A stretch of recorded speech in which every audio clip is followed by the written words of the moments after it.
Scythian warriors, the real Amazons and their immortal myth. In the meantime, subscribe to the channel if you are new and leave a like on the video. Now let's start. Amid the icy winds of forgotten lands, a sound resounded. The furious gallop of horses and the sharp hiss of arrows.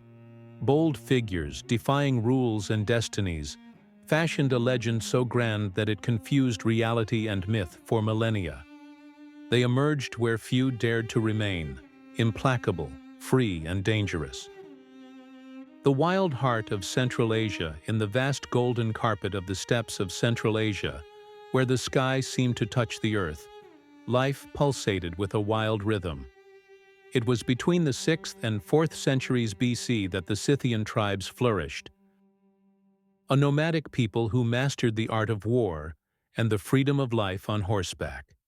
Here, among the long shadows of the fields, the Oriopathic were born, women trained to fight, hunt, and die with honor. According to the Greek historian Herodotus, these women were called man-killers.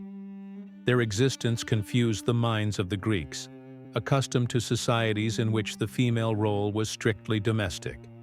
For them, the Oriopathics were almost mythical beings, perfect inspiration for the Amazons of Hellenic legends. For centuries, many believed these stories were just fantasy, but modern archaeology has changed that. Tombs excavated in present-day Ukraine and Kazakhstan have revealed female skeletons buried with armor, spears, and arrowheads, indicating that these women didn't just train, they actually fought. Every rusted sword, every battle ornament found in their graves confirms that these warriors were as real as the biting cold that ravaged their lands. And their stories, forgotten under the dust of centuries, now breathe again. Life between bows and horses. In the endless steppes of Central Asia, life was a constant struggle against time and the elements. The cold could break bones, hunger was a daily threat, and rival tribes prowled like hungry wolves. In that hostile environment, every member of society, men and women, had to be, above all, a warrior. From childhood, Scythian girls rode almost wild horses, wielded bows larger than themselves, and learned to survive in a world where hesitation meant death. Skill was a necessity. Riding at a gallop while shooting arrows was a daily exercise, not a demonstration of skill. The freedom of the Oriopathic was radical by ancient standards. They chose their own husbands, could divorce, and participated directly in battles. This independence frightened the Greeks, who saw the ideal woman as withdrawn and domestic. Archaeological excavations provide irrefutable evidence: armor tailored for female bodies, daggers hidden among the bones of female warriors, and even battle scars engraved in their skeletons. Some evidence shows that many of them died of battle wounds, not natural causes. The life of the Oriopathic was a constant dance between freedom and violence. In every race, in every arrow they shot, they dared the world to remember. Neither cold nor steel nor tradition could tame them. Herodotus and the birth of the myth of the Amazons.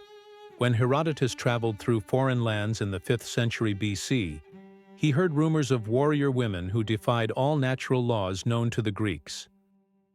Fascinated, he told them that the Scythians called them Oriopathic, man-killers. These stories fired the Greek imagination and served as the basis for the myth of the Amazons. In legend, the Amazons were untamable women who ruled their own cities, despised marriage, and devoted themselves entirely to war. Some said that they cut off one of their breasts to better handle the bow. But this idea, although popular, has no real archaeological or historical basis.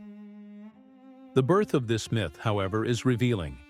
It shows how ancient societies projected their fears and fascinations onto the unknown. For the Greeks, the mere fact that women took up arms was already a sign of disorder and danger, a world turned upside down. Today we know that, although the legend exaggerated some details, the essence was true. The Oriopathics lived, fought, and left concrete traces of their existence. They were not mythical superheroines, but human beings of flesh and blood who dared to write their own destiny in harsh and implacable lands.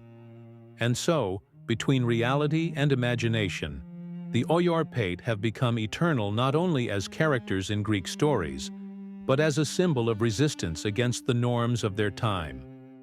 Long after their last gallops have echoed across the steppes, the legacy of the Oriopathic still endures like an ember that never goes out. For centuries, their stories were hidden under myths, prejudices, and the dust of history written by the victors. But archaeological evidence, silent and relentless, has brought to light a truth that many tried to suppress.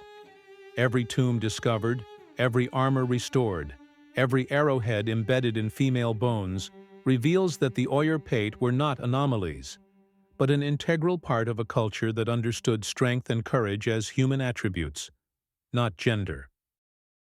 They inspired myths, challenged empires, and today they challenge our modern view of the past. In their lives of blood, sweat, and freedom, the Oriopathic remind us that true stories are often even more powerful than the legends that derive from them. Today, archaeologists and historians continue to uncover new details about these incredible women.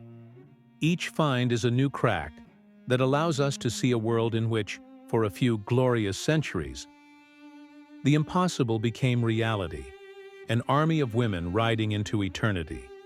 Thus, the true man-killers have engraved their names not only in the harsh land of the steppes, but also in the eternal memory of humanity. That's all for today. And what do you think of this story? Let me know in the comments. Don't forget to subscribe to the channel if you're new so you don't miss the next videos. See you next time. Bye.